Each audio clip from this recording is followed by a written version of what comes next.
তারা যে আইডিয়াটা করেছে যদি হয়, তারা যে চিন্তাটা করেছে এই পর্যন্ত দিয়েছে, এটার জন্য তাকে ধন্যবাদ।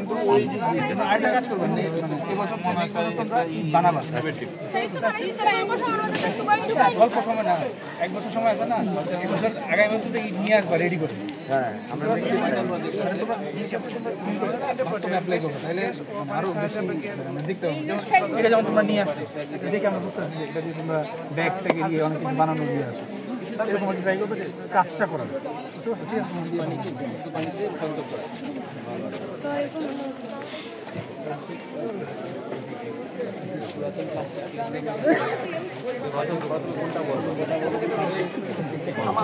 আমাদের যে প্রেক্ষাপট অনুসারে বিভিন্ন ধরনের সমস্যা পরিলক্ষিত হয়, আমাদের দৈনন্দিন জীবনে গ্যাসের সংকট কিন্তু আমরা ওইটা জানি। তোমরা দূষিত পানিটিকে কিভাবে বিশুদ্ধ করতেছো এই প্রক্রিয়াটা বলো। ফার্স্ট ধাপের মাধ্যমে বিশুদ্ধ কলকারখানার বর্জ্য পদার্থ থেকে যে পানি নির্গত হয় বা বিভিন্ন কারখানা থেকে এই পানিটাকে আমরা ফার্স্ট ধাপের মাধ্যমে বিশুদ্ধ পানিতে রূপান্তর করে বিভিন্ন সবজি বা কৃষি খাতে এবং বাসা বাড়ির বিভিন্ন কাজে যোগ্য করে তুলছি। ফার্স্ট ধাপে ওভার হয়ে গেছে, এত কম কিছু পানি পড়তেছে তো নষ্ট করে সব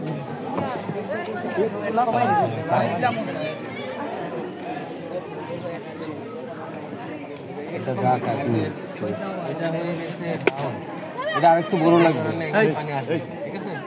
এটা যদি তোমরা একটু করে দাও, পানিটা এখানে আসবে। এখন বলো প্রসেসটা কি? ফার্স্ট ধাপের মাধ্যমে আপনার বড় পাথর, ছোটো ছোটো চুনা পাথর, কয়লা এবং বালি, বিশুদ্ধ বালি এবং তুলোর মাধ্যমে আমরা এই পানিটাকে প্রসেস করে বিশুদ্ধ পানিতে রূপান্তর করছি।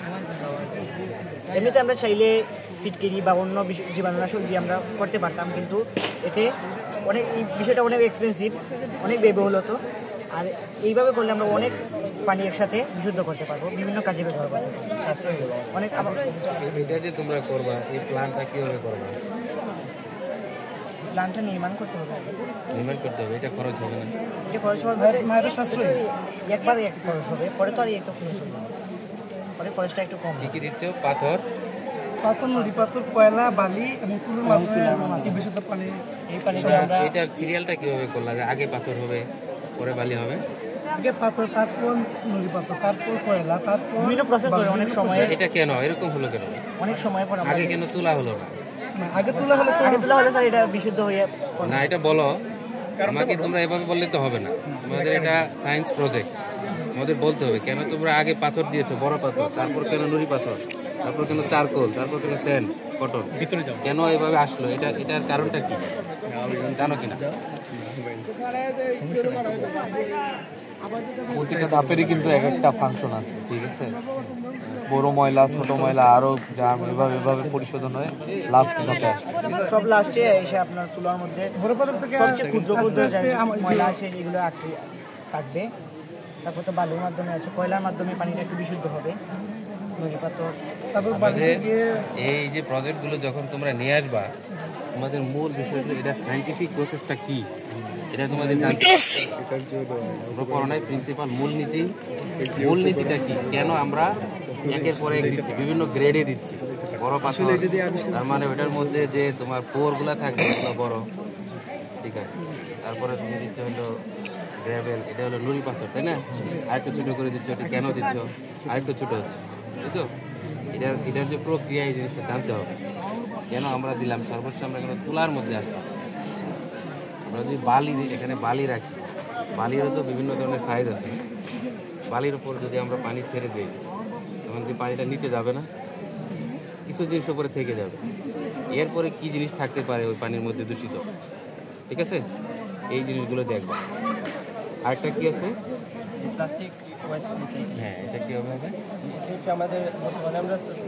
আমাদের রিসাইকেল, এটা আমরা মনে হয় সবাই জানি, এটা একেবারে পুরাতন জিনিস। পরিষ্কার করে এগুলো নিয়ে কাজ করলেই হয়।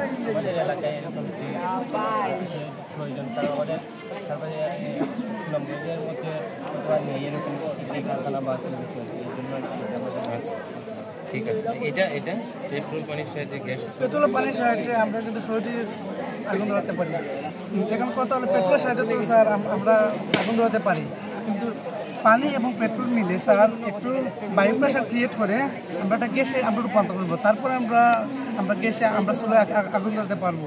আমরা 100 টাকা স্যার এই প্রসেসটা হচ্ছে আমরা 100 টাকা পেট্রোল আমরা 100 টাকায় আনি, তাহলে স্যার আমরা প্রয়োজন অনুসারে আমরা চালাতে পারবো। আর গ্যাস যদি আমরা 100 টাকা কিনে আনি, তারপরে 1 ঘন্টার জ্বলবে, তারপর আর জ্বলবে না। আর এটা আমরা প্রয়োজন অনুসারে আমরা তৈরি করতে পারবো মিথেন গ্যাস প্রয়োজনীয়। কিভাবে পেট্রোল কতটুকু লাগবে, পানি কতটুকু লাগবে?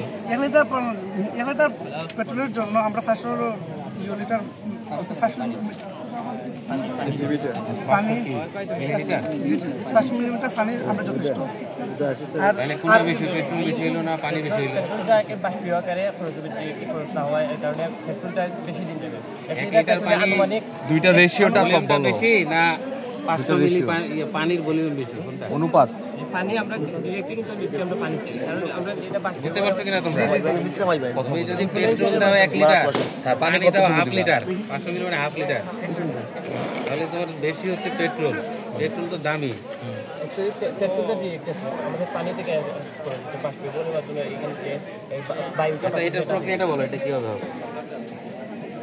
প্রিন্সিপালটা কি, কিভাবে হবে, এটা প্রসেসটা কি? দেখবো পরে, আগে বলো তোমরা, আগে বলো। এটা হচ্ছে অ্যাকচুয়ালি এখানে পেট্রোল, এখানে পানিতে প্রথমে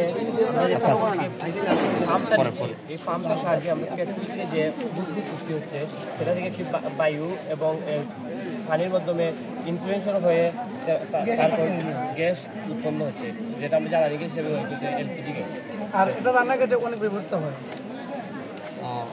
গ্যাস উৎপাদন করতে আবার কারেন্ট লাগতেছে, কারণ এটা কিন্তু সাশ্রয়, এটা কিন্তু 12 ভোল্টের ব্যাটারি দ্বারা আমাদের প্রেশারটা হচ্ছে না, আমরা কিনেছিলাম একটু প্রেশার একটু বেশি লাগে, যার কারণে আমরা এটা ইউজ করি। এটা কিন্তু সাশ্রয়, এটা বাজারে পাওয়া যায়। আচ্ছা, ঠিক আছে, তোমাদের যে বিষয়টা বলতে হবে, পেট্রোলের মধ্যে কি আছে আর পানির মধ্যে কি আছে, দুটা মিলে গ্যাস হয়ে যাচ্ছে। কি গ্যাস হচ্ছে জানো?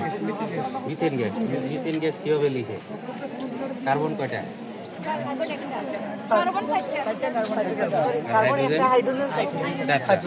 এটা পানি থেকে কি আসলো, পেট্রোল থেকে কি আসলো জানো? বায়ু প্রেশারের মাধ্যমে স্যার, বায়ু প্রেশারের মাধ্যমে আমরা পানি এবং পেট্রোলের মাধ্যমে আমরা গ্যাসটা তৈরি করতে পারবো, যার কারণে আমরা চুলায় কিন্তু আমরা আগুন ধরাতে পারি।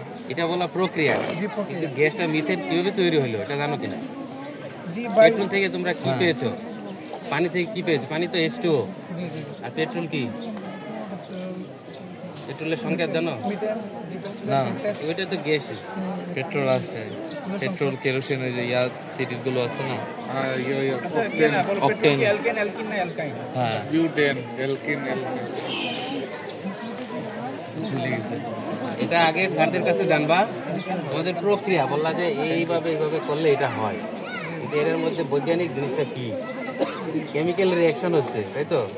পেট্রোল থেকে কি আসছে, তারপরে পানি থেকে কি আসছে, কি রিয়াকশনের মাধ্যমে মিথেন গ্যাস তৈরি হলো না অন্য কোনো গ্যাস তৈরি হলো, এটা তো জানতে হবে নাকি? ক্লিয়ার কিনা? আমরা এই বিস্তারিত বিষয়গুলো আগে যে কোনো সময় প্রজেক্ট উপস্থাপন করতে গেলে সায়েন্সের যে বেসিক জিনিসটা আছে এটা জানবো, ঠিক আছে? তারপরে তোমাদের আমার কাছে মনে হয়েছে 3টা প্রজেক্ট, এটা একটু নতুন প্রজেক্ট বা আগে এখানে হয়েছে কিনা, আইডিয়াটা দারুণ হয়েছে, ইনোভেশনটা ভালো। কারণ আমরা যদি এই যে এগুলো বলে ট্যাঙ্ক, হ্যাঁ, ট্যাঙ্কগুলো যদি এভাবে বসানো হয়, প্ল্যান্ট স্থাপন করা হয়, যে জিনিসগুলোর কথা বললাম, যে তোলা হবে তোমার কিন্তু অনেক দামি, তারপরে তোমার চারকোলও কিন্তু দামি, শুধু পাথর আর গুড়ি পাথর এগুলো অনেক কম খরচ লাগে। তো আমরা এতটা না গিয়ে আমরা এই পানিটাকে খাওয়ার পানি বানাচ্ছি কিনা, জি না, কিসের পানি বানাচ্ছি?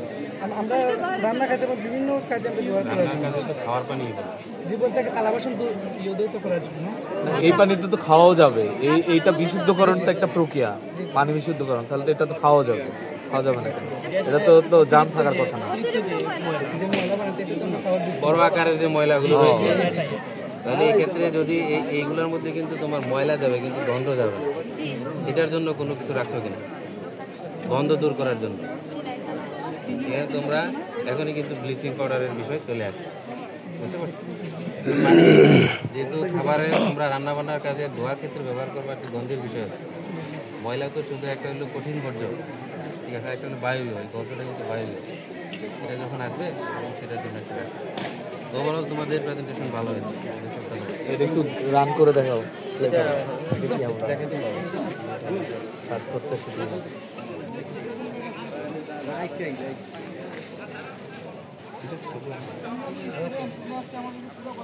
এখানে কি ভালো তাপ উৎপন্ন হবে? প্রয়োজন অনুসারে এটা ভালো তাপ উৎপন্ন হতে পারে। 1 লিটার পেট্রোল আর পানি দিয়ে কতক্ষণ সময় যাইতে পারে, কয়দিন বা এরকম? 15 দিন যাবে শিওর? আমাদের প্রয়োজন অনুসারে প্রয়োজন দাপে তবে কিন্তু আমাদের ঠিক আছে, ঠিক আছে। এরকম যদি হয় তাহলে সাশ্রয়ী হবে।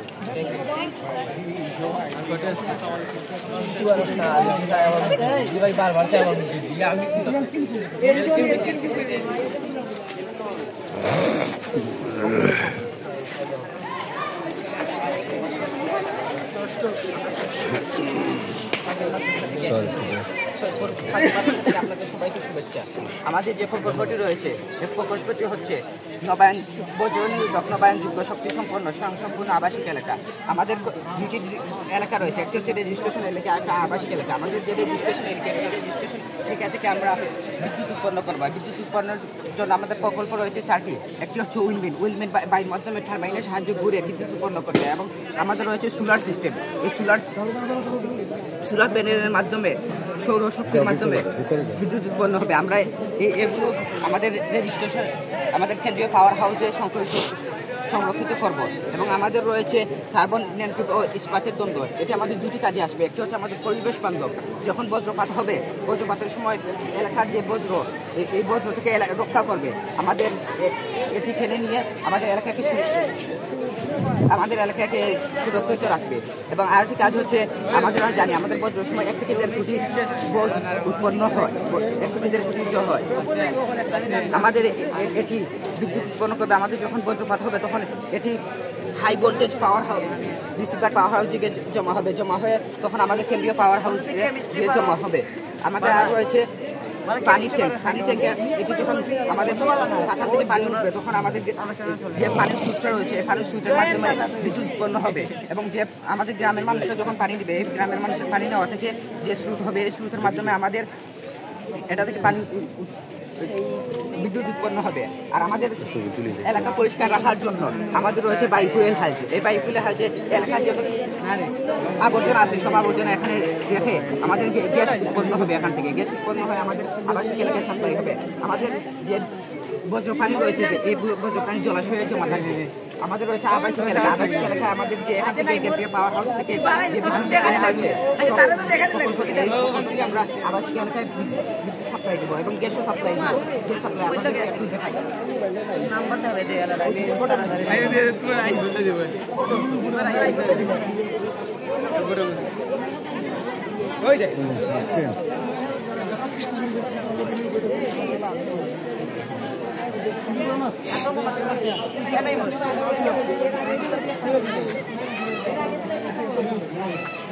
এই যে আমাদের ল্যাম্পপোস্টও সাপ্লাই দিতে পারবে এখান থেকে পাওয়ার হাউস থেকে। আমাদের একটি স্বয়ংসম্পূর্ণ এলাকা হবে।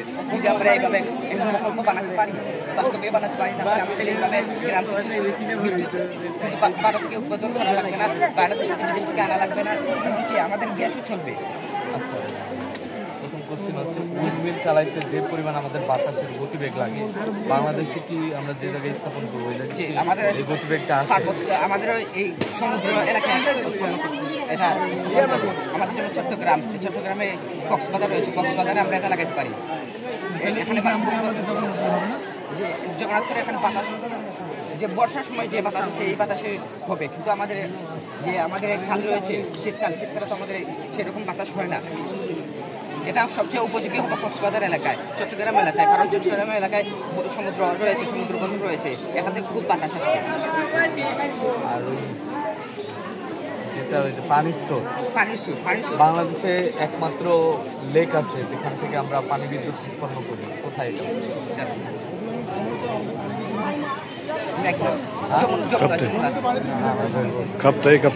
লেকের নাম একটা কৃত্রিম লেক, যেটার মাধ্যমে আমরা করি বিদ্যুৎ উৎপন্ন, এই সিস্টেম পানির স্রোত। আমাদের এই নদী বা যেগুলো মেনলি তো এগুলো নদী এলাকাতেই করার কথা চিন্তা ভাবনা নাকি এই স্রোত আছে আমাদের নদীতে যে এটা আমরা লাগে নদী থেকে তুলবো, এটা আমাদের খাবার পানি হবে। এই ট্যাঙ্কির মধ্যে আমাদের খাবার পানি যখন ওইটাতে তো ওই পরিমাণ স্রোত হবে না, যেটা এই পাখাটা ঘুরায় বিদ্যুৎ উৎপন্ন করবে, মোটরটা ঘুরায়, হ্যাঁ তার ওই পরিমাণ তো এই স্রোত হবে না। যে স্রোতের জন্য আমাদের রয়েছে যে যখন পানি গ্রামের মানুষরা নেবে এবং কি আমরা কৃষি জমিতে যখন পানি ব্যবহার করি, ওই পানি ব্যবহার করার জন্য পানি যখন নিবে যে ওই স্রোতটা হবে, ওই স্রোতের মাধ্যমে হবে। যে আমাদের নদী রয়েছে অনেক বড় বড় নদী, বড় বড় নদী যখন স্রোত রয়েছে, যেমন আমাদের জগন্নাথপুরের নঞ্জুর নদী রয়েছে, নলজুরের যে অবস্থা বর্ষাকালে অনেক পানি হয়। আমাকে বোঝাও, এটা কি প্রত্যেকটা আলাদা আলাদা কম্পোনেন্ট জি, নাকি সবগুলো মিলে একটা জি প্রজেক্ট না, করতে? এটা হচ্ছে আমাদের আবাসিক এলাকা, এটা আমাদের রেজিস্ট্রেড এলাকা। এখান থেকে আমরা 4টি প্রকল্পের মাধ্যমে বিদ্যুৎ উৎপন্ন কিন্তু করবো। সবগুলো তো একটার সাথে আর একটা যুক্ত আছে। যে সব যুক্ত আমরা কেন্দ্রীয় পাওয়ার হাউসের মাধ্যমে যুক্ত করছি। আমাদের সব 4টি প্রকল্প, সব প্রকল্প থেকে আমরা কেন্দ্রীয় পাওয়ার হাউসে তাহলে আমাদের স্যার যেটা বললো, জি সবগুলো তো এক জায়গায় করা যাবে না, জি। এখানে বাতাস নেই সেখানে এটা বাদ দেওয়া লাগবে। জি এই কটা তো জি, এর জন্য আমরা 4টি প্রকল্প নিয়েছি। যে জায়গায় বজ্রপাত হয় এই জায়গাতে আমরা কার্বন ন্যানোটিউব ও ইস্পাতের দণ্ড ব্যবহার করব। আর যে জায়গায় পানি প্রয়োজন, কিভাবে নিরোধ করবে এটা বলো তো? বজ্র নিউজ করবে, কারণ আমাদের এলাকায় তো অনেক বজ্র যে সময় হয় 1 থেকে 1.5 কোটি ভোল্ট হয়। কিভাবে বজ্র নিরোধ করবে? বজ্র নিউজ করবে এই দণ্ডটা অনেক কার্বন, অনেক বিদ্যুৎ টেনে নিয়ে আসতে পারে তার দিকে। যখন আমাদের এলাকা বিদ্যুৎ হবে, বজ্র হবে, তখন এটি তার দিকে টেনে নিবে আর এলাকাকে সুরক্ষিত রাখবে। টেনে নিয়ে আসবে, এইটার উপর করবে না? যে এটার উপরে এটার জন্য আমরা 20 থেকে 22% এটা ধারণ ক্ষমতা রয়েছে। এই 20% থেকে 22% যেটুকু ধারণ ক্ষমতা রয়েছে, ওই থেকে ধারণ করে নির্দিষ্টভাবে বজ্রটা কি এটা কি বিদ্যুৎ? জি, বজ্র থেকে অনেক বিদ্যুৎ উৎপন্ন হয়। এইটা যেটা দিলাম, পানির ট্যাঙ্ক থেকে স্রোত হবে কিভাবে? পানি ট্যাঙ্ক থেকে যখন পানি আমাদের নদী বা মাটির নিচ থেকে যখন আমাদের মোটর পানি তুলবে, তখন ট্যাঙ্কিতে যখন একটা ট্যাঙ্কে চাইতে সময় যে একটা স্রোত থাকবে, এই স্রোতের মাধ্যমে টারবাইনের মাধ্যমে আমরা পানি তোলো, এটা দিয়ে আবার বিদ্যুৎ উৎপাদন করতে হবে না। মোটর বা আমাদের চলে গেলেও কারেন্ট লাগবে, ওই কারেন্ট কোথায় আসবে? ওই কারেন্ট আমাদের নদী, বড় বড় নদী যে রয়েছে তুমি তো বলছো নদীর পানি আর ট্যাঙ্কি, কেমন আনবা? মোটর মাধ্যমে। ওই মোটরটা ঘুরবে কিভাবে? ওই মোটরটা ঘোরার জন্য আমাদের রয়েছে বিভিন্ন যে এই কেন্দ্রীয় পাওয়ার হাউস থেকে আমরা সাপ্লাই দিব। শোনো, তোমরা এই যে প্রজেক্টটা তোমরা বানিয়েছো, এটাতে তোমাদের কোনো স্যার শিক্ষক তো যুক্ত আছে, তাই না?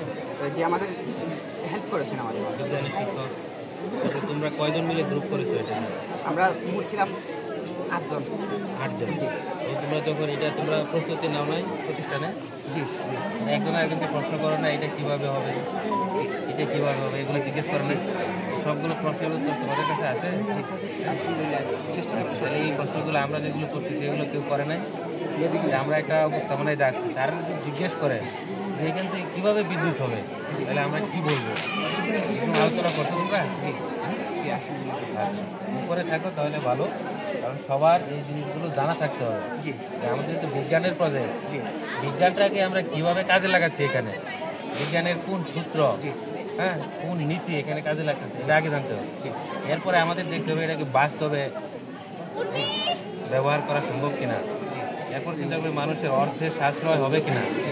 যদি খরচ আরো বেশি হয় তাহলে তো লাভ নাই। আমাদের টারবাইনে বেশি খরচ হবে।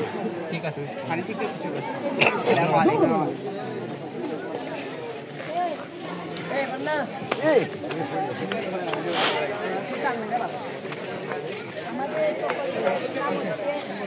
আপনার একটি আদর্শ সমন্বিত খামার ব্যবস্থা, যেরকম আমাদের সুনামগঞ্জ অঞ্চলে বেশিরভাগই আপনার জলের পরিমাণ কম, জল বেশি আউট। এই জন্য আমাদের এই আউট জলের উপরে কীভাবে চাষ করে আমাদের জীবিকা নির্বাহ করবো, সেটা আমাদের এই পরিকল্পনা।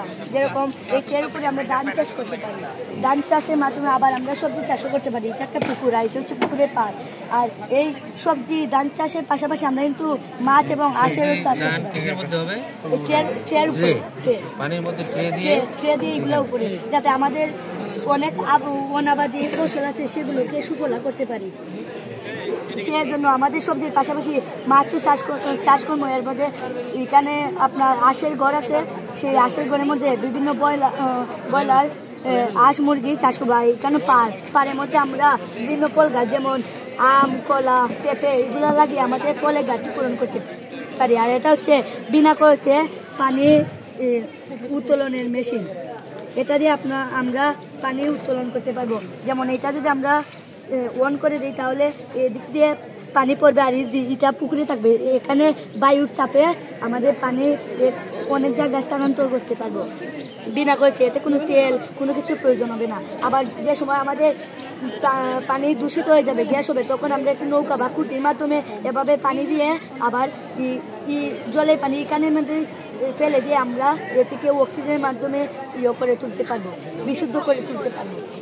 তাতে পানির মধ্যেই করতেছো? পানির মধ্যে। আবার পানি দিবা কোথেকে? পানি এই তো পুকুরের পানি পুকুরের মধ্যে। হ্যাঁ, এটা পুকুর, এটা হচ্ছে পুকুরের পাড়। এই পাড়ের মধ্যে আমরা ফল চাষ করবো, আর পুকুরের মধ্যে বিভিন্ন শাকসবজি, মাছ আর হাঁস মুরগি। সব যদি তোমরা ঢেকে ফেলো পুকুরে, তাহলে মাছ হবে? মাছ কি বেড়ে উঠবে? মাছ কি তার সূর্যের আলো পাবে? সূর্যের আলো পাবে, কারণ এটা তো আওয়ারই হবে, আওয়ার। কিন্তু বললা যে এটা পুকুর। আমি এখানের মধ্যে পুকুরের মধ্যে শেপ দিয়ে দেখাচ্ছি, এটা তো আমরা বিলের মধ্যে করবো। বিলের মধ্যে করবা? বিলের মধ্যে বললে ওই যে এই উদ্ভিদগুলা বিলের মধ্যে কি সাইডে দিয়ে আসে না?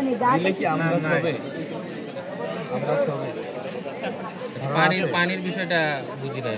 পানি এটা হচ্ছে বিনা খরচে পানি উত্তোলনের মেশিন। এটা যদি আমরা স্টার্ট করে দিই তাহলে মাটির নিচ থেকে পানি তুলবা?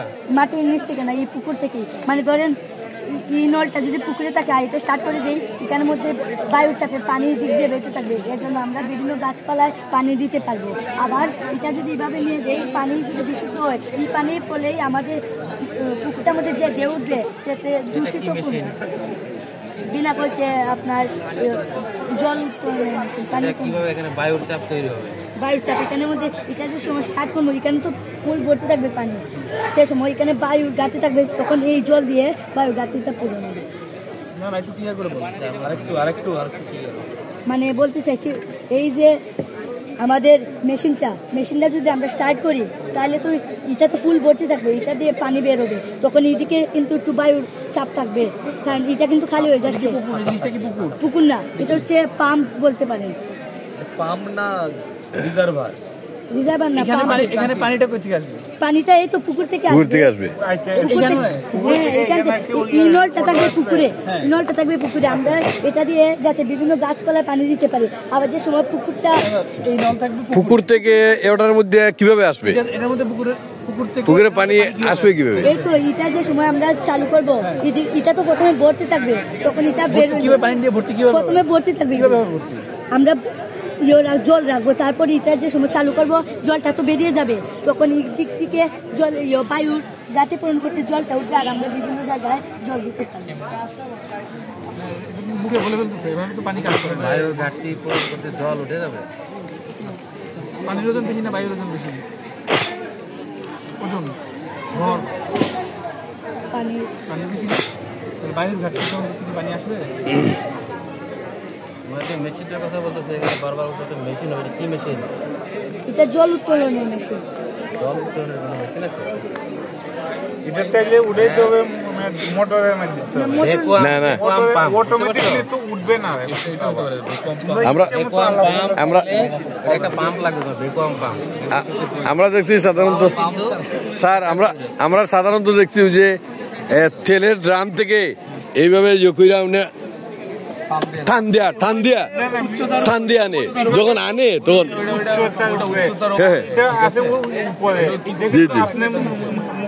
জি আবার ড্রাম থেকে এভাবে দিতে এরপরে করে। যাতে আমরা যেহেতু এখানে পানির পরিমাণ বেশি, চাষযোগ্য জমি কমে যায়, সেখানে আমরা করতে পারি। ঠিক আছে। আচ্ছা, তুমি ব্রয়লার দিলা আর হাঁসের বিষটা, ব্রয়লার কিন্তু ব্রয়লার দিয়ে যদি মনে কর যে একটা নির্দিষ্ট এরিয়া, রিজার্ভ এরিয়া, নির্দিষ্ট বিলের একটা নির্দিষ্ট জায়গায় প্রজেক্ট করবা, এখন এই যে বিষ্ঠাগুলো বিভিন্ন বর্জ্য করতেছে, এগুলো তুমি কিভাবে আবার ঠিক করবা? মানে পানি তো দূষিত হতে পারে, দূষিত পানিটা আবার কিভাবে তুমি ভালো করবা, এটা যেমন বিশুদ্ধ করবা। অল্প দিয়ে এর কোনো একটু মাধ্যম আছে এখানে যে সমন্বিত প্রজেক্টটা করলাম, এর জন্য কোনো কিছু রাখছো? বলো এটা মৎস্য অফিসারের শরণাপন্ন হবো। হ্যাঁ বলো, মৎস্য অফিসারের শরণাপন্ন হবো। ওখানে আবার হয়েছে তো আবার বলতে হবে। তারা বলছেন আসামুদ্রিক যে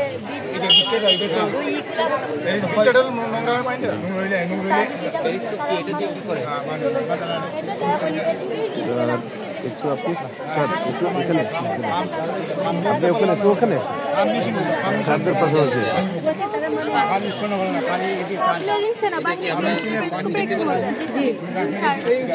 দূরের জিনিস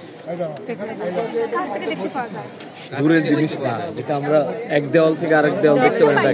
ওই মেনলি সাবমেরিন জাহাজে এগুলো ব্যবহার করে। দূরের জিনিস দেখবো না, পেরিস্কোপের একটি মডেল, এটাতে ব্যবহার করেছি আমরা 45 ডিগ্রি দর্পণ করে স্থাপন করেছি এবং দুপাশ খোলা কোন দর্পণ? উত্তল, অবতল, সমতল? কোন সমতল। সমতল দর্পণ। জি,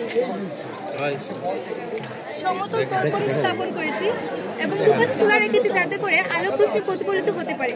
আলোক রশ্মি প্রথম আয়না দিয়ে প্রতিফলিত হয়ে দ্বিতীয় দর্পণে চলে যায়।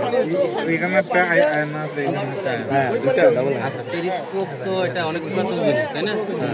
তোমরা বানিয়েছো তো? এটা তো ছোট ছোট বাচ্চাদের জন্য, আর যারা দেখতে পাচ্ছে না, তাদের সরাসরি দেখতে পাচ্ছে না, ছোট ছোট বাচ্চাদের আনন্দ দেওয়ার জন্য তারা বিজ্ঞান মেলায় এসে জি না, এটা তো সরাসরি কেউ দেখছেন নাই, অনেকেই আছে যে দেখতে পাই নাই, অনেকে দেখতে পারে এটা না। মডেল আমরা মডেলটা তোমরা দেখাতে। এটা কি বলো উন্নত গ্রামীণ জীবনযাত্রা। এটা কিভাবে উন্নত হলো? উন্নত গ্রামীণ জীবনযাত্রা আমাদের রাস্তা পাশে এখানে যে আবর্জনা না থাকে, আর বাড়িতে যে নির্দিষ্ট স্থানে স্যার তারা ইচ্ছা হয় বিশ্বাস করছে এখান থেকে সত্যি মাধ্যমে এই কন্টেনারে রাখবো পচনশীল দ্রব্য যেগুলো, আর পলিথিন যেগুলো ওইগুলো সেম স্বেচ্ছাসেবী মাধ্যমে আমরা ওই পাত্রে রাখবো। পচনশীল দ্রব্যকে 30 ডিগ্রি সেলসিয়াসে উত্তপ্ত করার ফলে আমরা পাবো একটি গ্যাস, গ্যাসটির নাম হচ্ছে অ্যামোনিয়া গ্যাস ও কার্বন ডাইঅক্সাইড। আর পলিথিনকে পোড়ানোর ফলে আমরা পাবো কার্বন ডাইঅক্সাইড এবং অ্যামোনিয়া গ্যাসকে একত্র করার ফলে ইউরিয়া সার উৎপন্ন হবে, যা আমাদের পরিবেশের জন্য খুবই উপকারী। গাছপালাকে দ্রুত বৃদ্ধি করতে এবং ফলন দিতে সাহায্য করে এই ইউরিয়া সার। আর এখানে দেখি পোলট্রি ফার্ম থেকে আমরা যেসব বজ্র বা খড়কুটা পাবো সেগুলো আমরা ওই কন্টেনারে রাখবো। পরে কিছুদিন রাখার ফলে আমরা বিভিন্ন প্রক্রিয়ার মাধ্যমে বায়োগ্যাস উৎপন্ন করব। বায়োগ্যাস আমাদের গড়ের রান্নার কাজে ব্যবহার করবার ফলে আমাদের অনেক টাকা সাশ্রয় হচ্ছে এখান থেকে।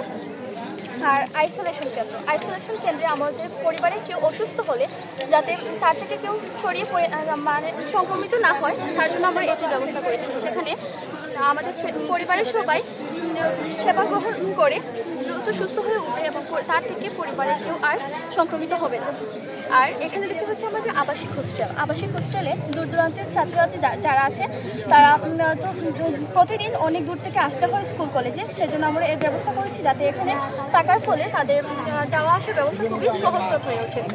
আর আমাদের এখানে দেখতে পাচ্ছি পুকুরে আমরা একটি লাইটিংয়ের ব্যবস্থা করেছি। লাইটের প্রতি যেসব পোকামাকড় আসবে, পোকামাকড় লাইটের প্রতি আসক্ত হয়ে পোকামাকড়গুলো লাইটের কাছে আসবে, ফলে লাইটের অতিরিক্ত আলো থাকার কারণে পোকামাকড়গুলো সহ্য করতে না পেরে পুকুরে পড়ে যাবে। আর পুকুরের মাছগুলো সেই পোকামাকড়গুলো খেয়ে বেঁচে থাকতে পারবে, ফলে আমাদের মাছের জন্য যেসব খাদ্য কিনতে হয় সেগুলো অনেক সাশ্রয় হবে। আর এইদিকে দেখতে পাচ্ছি পার্কিং। আর আমাদের গ্রামের রাস্তাগুলো যেহেতু ছোটোই হয় সেই জন্য আমাদের গাড়িগুলো এখানে এসে ঘোরাতে হবে, বা মানে এতে যানজট খুবই কম হবে। আর এখানে দেখতে পাচ্ছি আমরা সৌর প্যানেলের মাধ্যমে আমাদের বিদ্যুৎ সাশ্রয় হচ্ছে এবং সূর্যের শক্তিকে আমরা কাজে লাগাতে পারছি। আর ফলে আমাদের রাত্রেবেলা আমাদের রাস্তাঘাট আলোকিত থাকছে। এই ছিল আজকে আমাদের প্রোগ্রাম। তোমরা কি এটা বলতে পারবা যে পচনশীল দ্রব্য পোড়ানোর পরে অ্যামোনিয়া গ্যাস কার্বন ডাইঅক্সাইড কিভাবে হচ্ছে? অ্যামোনিয়া গ্যাস আমাদের 30 ডিগ্রি তাপমাত্রা পোড়ানোর ফলে আমাদের অ্যামোনিয়া গ্যাস হচ্ছে। আর ইউরিয়া এখানে কি রিঅ্যাকশনটা হলো? কি কেমিক্যাল রিঅ্যাকশনটা হলো? কি বিক্রিয়া হচ্ছে? কিভাবে আমরা ধরে নিলাম যে পচনশীল দ্রব্য পোড়ানোর পরে অ্যামোনিয়া গ্যাস, কার্বন ডাইঅক্সাইড হয়ে যাচ্ছে। কার্বন ডাইঅক্সাইড তো আমাদের ইয়ের সাইড তার সাথে কার রিঅ্যাকশন হলো? মানে আমাদের ময়লা আবার আমাদের ধরো মুরগি পচা ময়লা আছে, জি আবার ধরো একজনের বাসায় ময়লা আছে ডিম পচা ময়লা, অ্যামোনিয়া কেন হবে? কোনটার কোন টাইপ বজ্রগুলা যদি আমি রিঅ্যাকশন করাই তাহলে অ্যামোনিয়া হবে, জানা আছে? আচ্ছা না তারপরে হচ্ছে কি হলো? ইউরিয়া। স্যার ইউরিয়া কিভাবে হলো? আপনি ওই মাছের ছবি আমার হোয়াটসঅ্যাপে মিট হয়ে ঠিক আছে, আমি ওষুধ লিখে দিচ্ছি। হ্যাঁ কার্বন ডাইঅক্সাইড মিট হয়ে মানে মিক্স হয়ে আচ্ছা কার্বন ডাইঅক্সাইড 995 যোগ করলে ইউরিয়া হয়ে যায়। 400 ডিগ্রি তাপমাত্রা আমাদের ওইটাকে উত্তপ্ত করা নিতে হবে। আর তুমি লিখতে পারবা তোমরা বিক্রিয়াটা? ভাবে ওই বিক্রিয়াটা যদি পারো কলম না।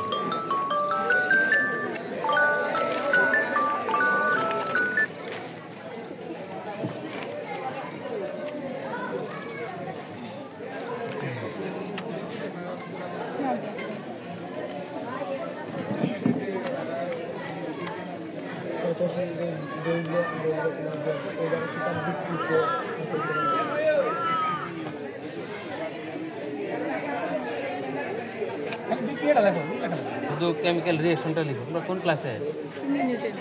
নিউটন। পারার কথা 1 বছর অলরেডি করে কিভাবে যোগ হয়? যে কেউ বলতে পারো। হ্যাঁ কিভাবে? যে কেউ হেল্প করতে পারবে। বা হেল্প করো। যদি জানা থাকে বলো, না হলে বলো তো স্যার। আর না পারলে কোনো সমস্যা নেই, ঠিক আছে? বেশি প্যারা দরকার নেই।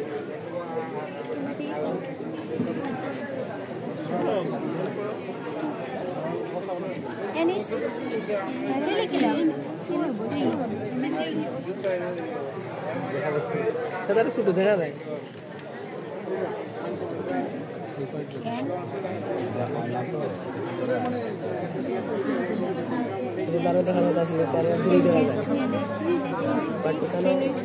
আমাদের কোনো স্যার আছে এখানে?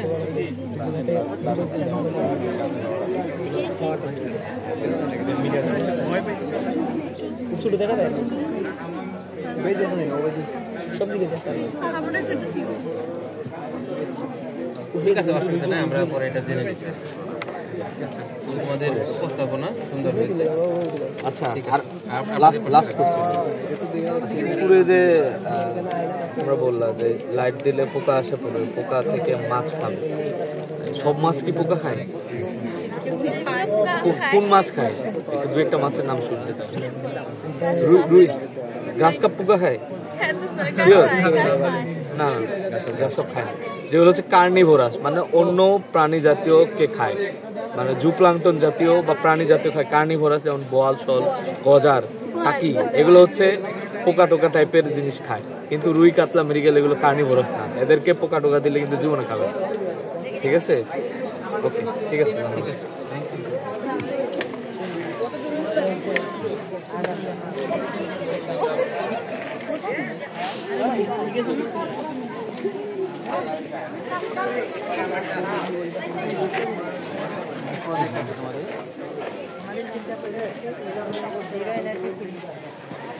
আমাদের কি গার্লস স্কুল নাকি?